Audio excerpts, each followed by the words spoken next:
Welcome to Between Over and Next with your hosts, Holli and Robert, a happily married couple who explore the space between what was, what is, and what's to come. From career changes to navigating life's uncertainties, this dynamic duo will empower you to live your happiest life at every age and stage. So, get ready because your journey with Holli and Robert starts now. Hello, everyone, and welcome to Between Over and Next. Hi, Holli. Hi, Robert. Are you excited? Yes. Why? I guess because I'm recording with you. Okay, that's one That's good why I'm reason. excited. Robert said to me, Holli, after me presenting a number of topics to him, he said, Holli, I'd like something light. And I said, I agree. So today, it is all about the anticipation of something exciting that's going to happen in our lives, in our family lives. And it's happened for centuries to many other people. We're expecting something in only a few weeks from the recording of this Between Over Next episode, which means we are in that between phase of something that's about to come into this world that will impact and influence your life, my life, and others in our family. That's correct. So are you going to share this with our wonderful listeners and viewers? I am. We are getting a goldfish. We are? Oh, I'm so excited. This is about the joy and anticipation and excitement that accompanies embarking on a new journey, such as da-da-da-da-da-da. We're going to be grandparents. Woohoo! Woohoo! I feel like if we were on the America's Got Talent stage, there would have been tons of streamers, like the golden buzzer would have been hit, and tons of streamers would have come down. How come you don't have that installed in this studio? Oh, I will. Will shortly. you? Promise? Yes. Today we want to talk about some of the universal feelings that grandparents probably have. We want to reflect a little. We want to share a little bit about our journey thus far. I think our children will be okay with this episode because they have already announced it on Facebook, which makes it official. Yes, and it's also just a few weeks away. I have to be honest with you, the grandparent label makes me think of my grandparents, which I certainly remember them, I guess at our age. But my memory of my grandparents was never as young people. I only knew my grandparents as old people, what I considered old then. So I have to tell you, the label of grandparent is the first time, really, that it felt, or I kind of related it only to old. But I know that's not going to be true for us because we're not old. We're just going to be grandparents. Well, we also don't feel old. And at the same time, we really are 10 years older than our parents were when they became grandparents to our children. Yes, they were younger grandparents. As we record this episode, the only thing that we have 6 grandparents that are going to become great-grandparents. Yes. That is such a blessing. And I think that's even less on the radar of most people. Yes, there are people that, as they age, are really looking forward to becoming grandparents, as we are. But you rarely hear, people express, well, I can't wait to become a great-grandparent. We have friends, our contemporaries, who graduated high school at the same time as us, that have been grandparents for a while. But they got married younger. And they had children younger. It's interesting because for us, it's really novel, and we have friends of ours who have older grandchildren. at this point. So it's very interesting that you enter grandparenthood at different stages of life. If you've had children early and then they're married and have children early, that whole trajectory, and I think the difference, certainly, being a young grandparent or an older grandparent, is you just get up from the floor a little bit slower. Okay. That's all. The child of ours that's having a baby is Lindsay. She is our firstborn. She is our daughter. She is 30 years old. She is married for almost 3 years to Elliot. They are in love, and their love is going to bring their baby into our world, into our universe, into our everything. It's very surreal. There's so many emotions and feelings surrounding this, and they all come from a place of love. Right. But up until this point, okay, through the whole pregnancy process, it's somewhat transactional because as much as the baby is growing inside, until you meet that baby, there's a certain switch that's thrown that is hard to really explain until you go through that. We just don't know what it's going to be like as the grandparent. I'm just thinking about all the stuff I'm going to buy. But think about all of the grandparents that we know that are in our lives. And this is everything I've heard for the past months since we learned about this exciting news is just you wait. They said it's like the best ever. It's the best role ever. So, wow, something to really look forward to. I think about you talking about the kind of role that we envision ourselves as grandparents. We're givers. We're givers, right? We're going to buy anything that our children want and that our grandchildren want. Actually, not anything. I really do believe that we know the things that matter most. We love books. We love reading books to our kids, and we're going to love reading books to our grandchildren. Grandparents are known as being the chief spoilers in the family, and that's okay. As soon as we heard the news, I felt like we're going to be the cool grandparents. We're going to be the fun grandparents. There's also a distinct difference in grandparent relationships. I think there's a direct correlation to, and it makes sense, to the proximity that you are to your grandchildren.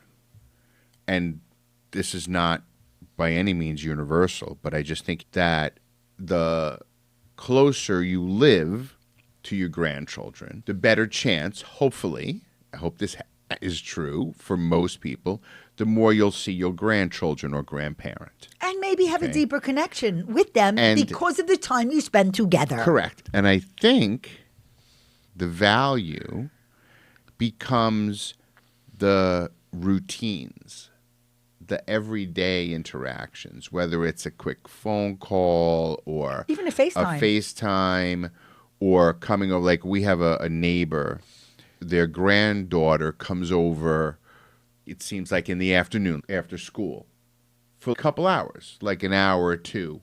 She's probably coming over, having something to eat, doing a little bit of homework, hanging out a little bit, watching grandma maybe cook what's for dinner or whatever. It's like spending the time with grandparents when it's not like we're going to grandma and grandpa's because it's Thanksgiving or Christmas or New Year's Eve.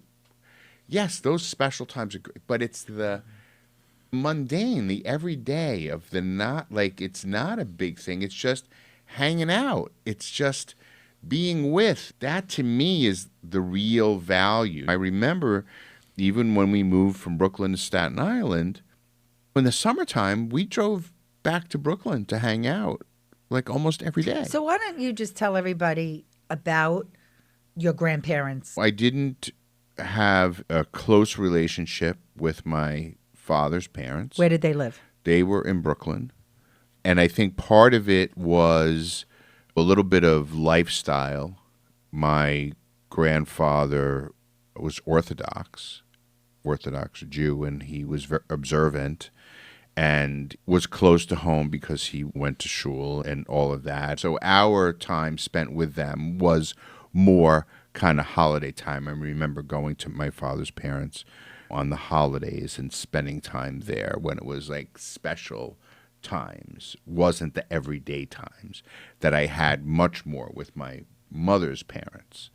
Like, we didn't really vacation with them or anything. We went to Coney Island, to Washington Baths in the summer, and we would hang out on the block in Brooklyn, and my friends were there even when we moved to Staten Island. I guess part of that was my mother's separation from her mother, of wanting to be back in Brooklyn all the time, because it was 45 minutes away. Is there anything that you did with your grandparents that you want to do with your grandchildren? Just the sleepovers. I remember sleeping over my grandparents' house all the time. I don't know if my parents would confirm this or not. Probably Mindy, my sister, would confirm it more. We were, I believe, at my grandparents' every Saturday night while my parents went out. And that was one of the strongest memories I have with my grandparents. We had our ritual for Saturday night was to go out in the evening. I remember it being dark. I guess it was winter time. And we would drive to the newsstand. We would stop at the newsstand. And in the New York area, I don't know if this was true for everywhere, but on Saturday nights, the Daily you News could and get the New York the Daily Times. News, the Sunday Daily News. Yes, I love doing that. On Saturday night. And it was always wrapped in the comics. Mm-hmm. So I would get to read the comics. But after picking up the paper, we would go to the bagel store. And we would get bagels Saturday night for Sunday. And I remember, I can still see it as vivid as it happened yesterday. Sitting in the back seat of my grandparents' car. I can see my grandparents sitting in the front seat. I'm sitting next to my sister. And we have the newspaper on the seat between us. And I'm holding the bag of hot bagels in my lap. And my sister and I are each eating a hot, plain bagel right out of the bag. And that, I can still smell it. I can still taste it. I can still see it. And that was a regular occurrence.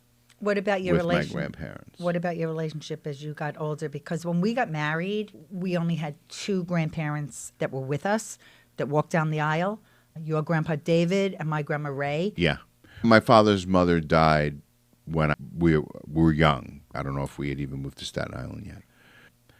But my mother's parents, once my parents, my mother especially, I think, got comfortable in Staten Island, everything flipped, and my grandparents would come to us every weekend because we had put up a pool in the backyard and the barbecue. So my grandparents would come out and spend the weekend with us in Staten Island. That was, and it was, you know, all the time. They would come out a lot. So my experience with my grandparents, my mother's father died when she was 5 years old, so I never knew my grandpa Hyman, and he was from Poland. And my mother's mother, my grandma Irene, was from Russia, and she died, I think, in her 50s from pancreatic cancer, one of the reasons I ride with Psycho for Survival. And my mother and her mother were very close. And I was around 10 years old when she passed away. I have very, very few memories of that relationship.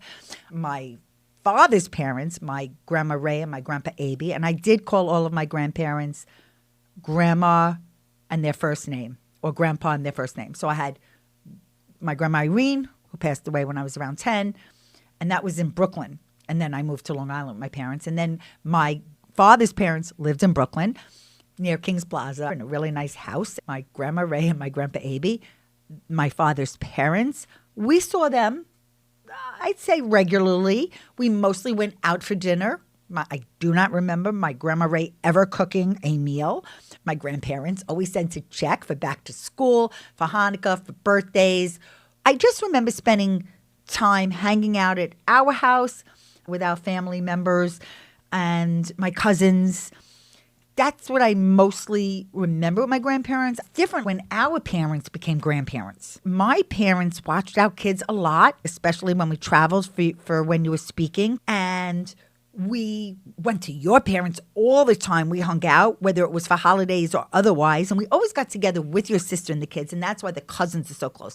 It also helps when the cousins are kind of around the same age, because that's always a very awkward thing at certain ages when you have cousins that are maybe 10 years apart. A 12 or 13-year-old is not going to hang out with a 4 or 5-year-old. So we were really fortunate in that your sister and every other year had a baby. And that's really wonderful right now, watching this circle of life with Lindsay and Erica with their babies. Right, because their babies will be the same year. Will be 7 or 8 months apart. Once they're 6 or 7 is nothing.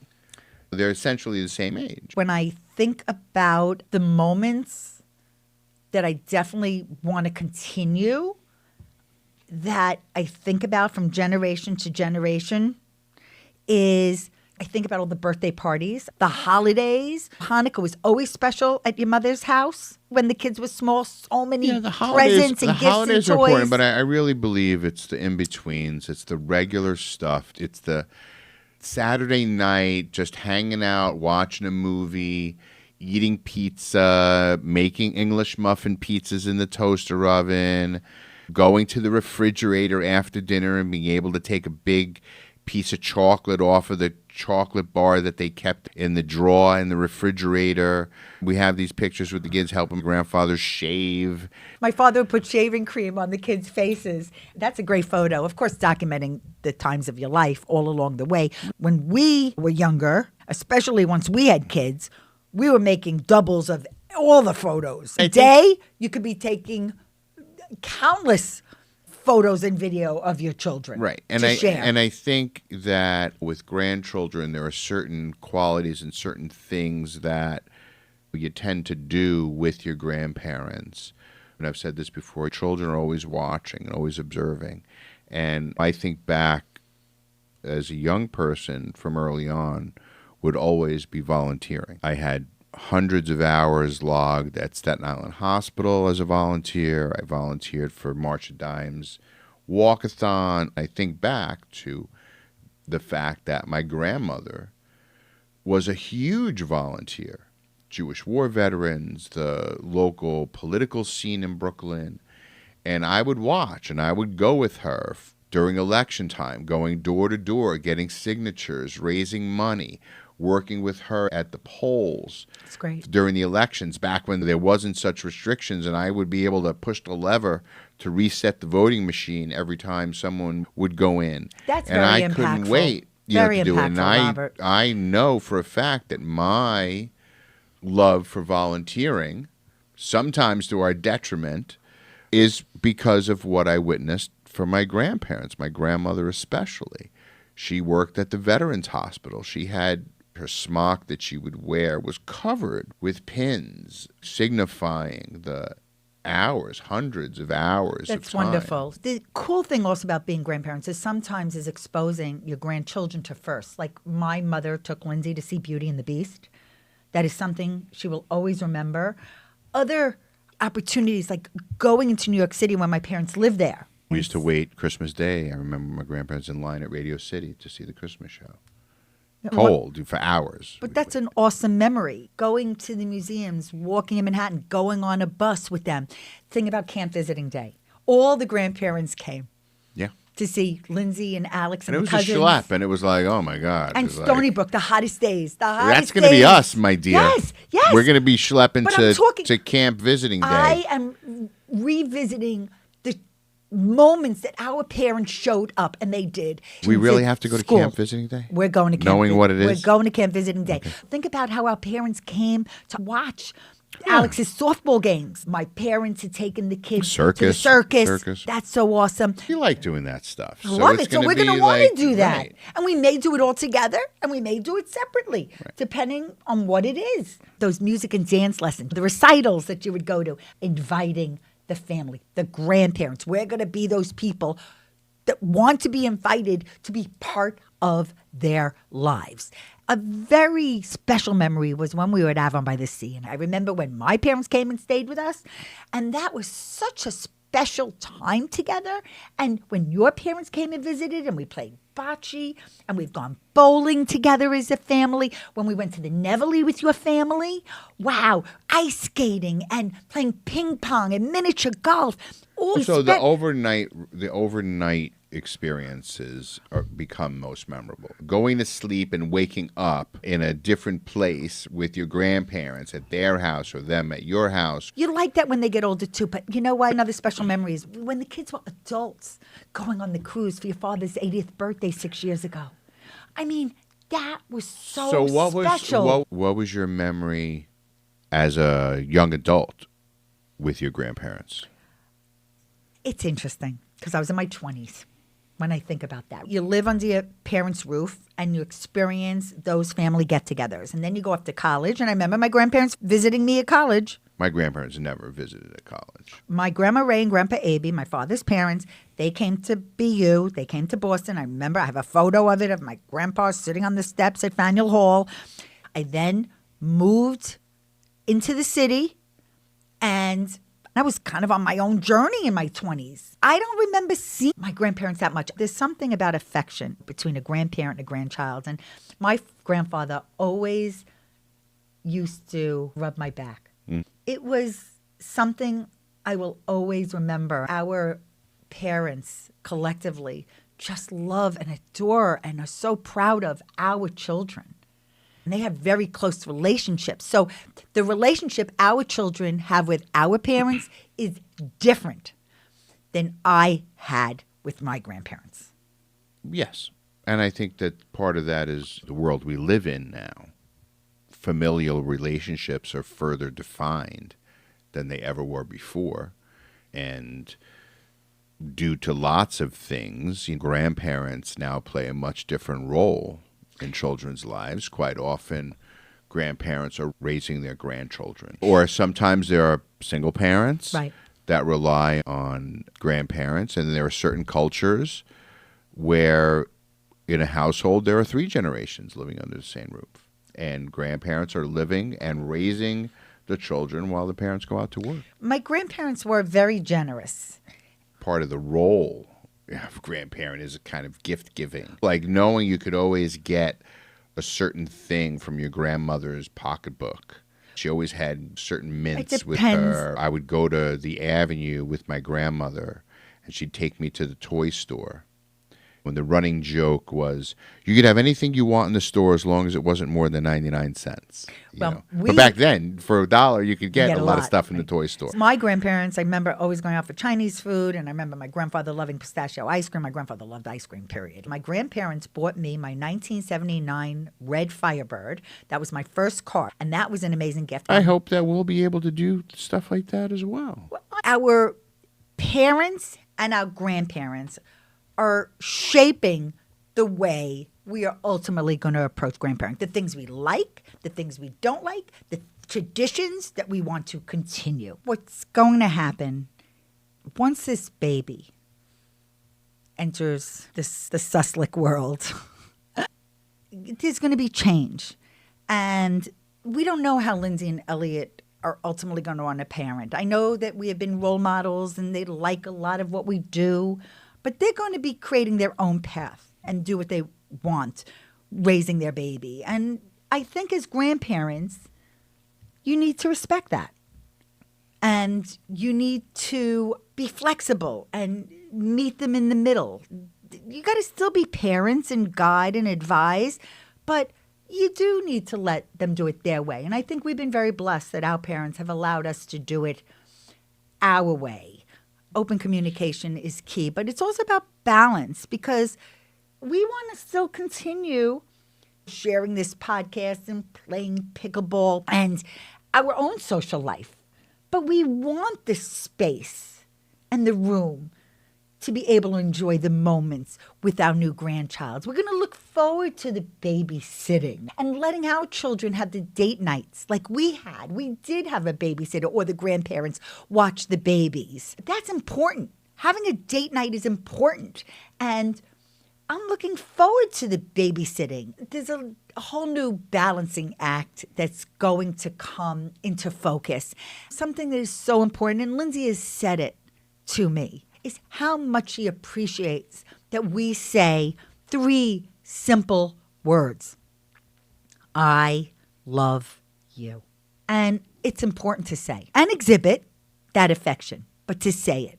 There is so much ahead, and I really do believe some of our best days have not even happened yet, Robert. Yeah, I mean, we have great days all the time, and I think this is going to be a very new experience, a little bit like getting a new puppy, just more responsibility, and they don't shed as much. But I'm looking forward to adding another role to what I do. I think I'm going to be an excellent grandparent. I hope I'll get to spend as much time as I would like with my grandchild and grandchildren as they come, because I'm hoping we'll have at least a few.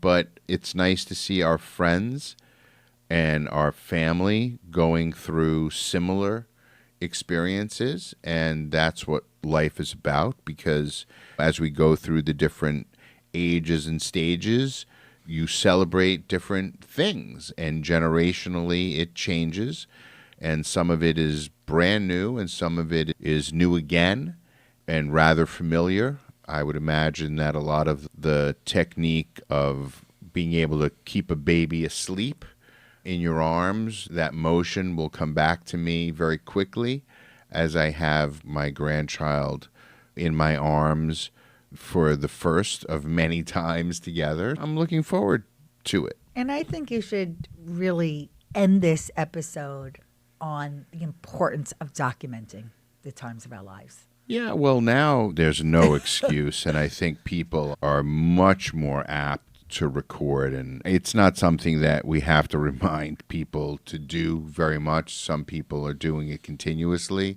Again, I'll go back to it a million times. It's the everyday moments. It's not just the dance recitals. It's not just the birthday parties. It's not just the holidays. It's the sitting and doing homework together. It's laying on the couch watching TV. I can't wait to push a swing. Going to the park. We have a neighborhood here that's very conducive to taking a walk with a stroller. We have lots of friends that have their grandchildren at the pool, and it looks like fun. It's really beginnings all over again. Beginnings 30 years later for us. Yeah, and when you get tired of them, you just send them home with their parents. Definitely. There are so many happy, joyous moments to share with you ahead, and we will once this baby is in the world. Right, because as of the release of this podcast, we're probably less than 3 weeks or so away from that. So I'm sure it will become a source of content for us moving And we will have a forward. special episode once this baby enters our lives. And we don't know anything about the baby, meaning in terms of their gender. Right. Which we're very excited that our kids, Lindsay and Elliot, Didn't want to find out. Didn't want to find out because it's one of They those wanted to moments. do it the old-fashioned way. Right. It's a baby. And we are looking forward to that experience together. Yeah, it's going to be exciting. So if you've got any grandparenting advice that you'd like to share with us, make sure that you do so. We love to hear from our listeners, so make sure you do that. And we want to, once again, thank you all for being here with us on Between Over and Next, and we'll see you next time. Thanks for tuning in to Between Over and Next. We hope you enjoyed this episode and found it meaningful and insightful. If you value it to be worthwhile, please share it with your friends and family. We would really appreciate it if you could take a moment to write a review for us. Your feedback will help us continue to create content that resonates with you. And don't forget, in the show notes, you can find all the relevant links mentioned in this episode, from accessing free downloads to visiting our website and more. If you have any questions or comments, we would love to hear from you. Simply send us an email. Our email address is hello@hollyandrobert.com. We're always excited to connect with our listeners. So until next time, thank you again for joining us on Between Over and Next. Thank you for listening to Between Over and Next, the podcast that navigates the twists and turns of life with courage, laughter, and a whole lot of inspiration. Tune in every Tuesday to hang out with Holli and Robert on your favorite podcast platform. Visit hollyandrobert.com and follow them on social media to ignite your passion and fuel your dreams.